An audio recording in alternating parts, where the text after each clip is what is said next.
It is so weird. I had to look at the videos to confirm that today is day 97, which of course it's, a large thing on my brain. How could I possibly forget? But it's just so weird thinking that it is day 97 of fasting and macrodosing. I am humbled by that reality. I am so thankful to be within striking distance of the goal. This was a pretty outlandish goal, and I remember when I first started like admitting to it that was my ultimate hope. I don't know if it was a goal at that point, as much as it was maybe just a dream. I don't know. I knew in my heart that if I could go 100 days, it was going to be absolutely epic in my life. But now to be getting closer to it, it's just such a surreal experience. I'm so thankful. I'm so grateful to it.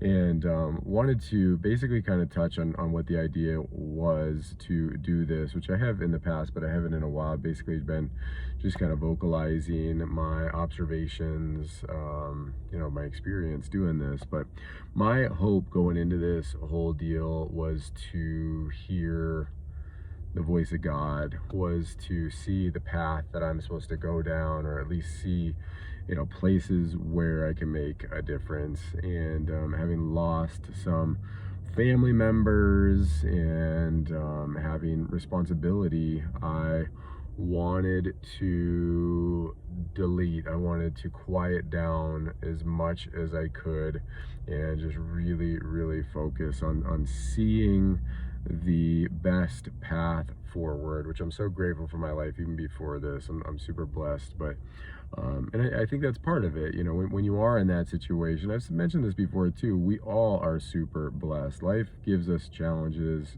whatever. We're all so fortunate. And I think the best way that we can give back is to be the best that we can be. If I'm fortunate enough to, have whatever it is that I have, and I believe that there's maybe a power greater than me that's playing a role in my life, I want that energy, if you will, or whatever it is, to know that I'm grateful. And I think one of the most powerful ways that I do that is to strive to be the best person that I can be. And that was really the spirit behind this, is I'm trying to find peace with the losses of loved ones, as well as having a much clearer path forward, so that I can be the best I can be. I can have the greatest impact. Myself and family can live the greatest life that we can live. So I decided to fast, and I decided to do psilocybin.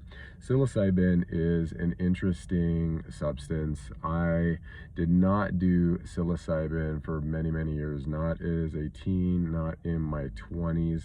I studied psilocybin because it was a very viable solution to my little brother who was struggling with alcoholism. And the more I learned about it, the more I realized that this is a very, very unique spirit that I wanted to better understand, and I very cautiously started developing a relationship with it.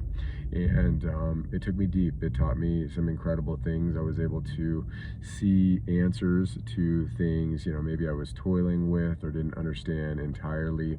And like fasting, it just pushed me into a state of reflection, which was so beneficial. So when I acknowledged I got life stuff going on, I want to find a higher level of peace with certain things, I want to find a higher level of clarity, I immediately thought of those two things. And then the idea of coupling them was just like over the top. And then doing it for a longer duration of time was like, this is a powerful formula that is going to lead to huge, huge, huge things. So and I prepared for months, and starting January 1st, we've done it, and April 10th, which is in a couple of days, we will have achieved it. But that was kind of the spirit behind what I was doing, or what I am doing. And I'm just thankful to be here at this point. This wasn't something that was thought up, that was ill thought out. I've been prepared, and I'm so thankful to be at day 97. And we'll look forward to updating you tomorrow with day 98. But I'm pumped up, and I send positive vibes to everyone out there. Peace, and we'll talk soon. See ya.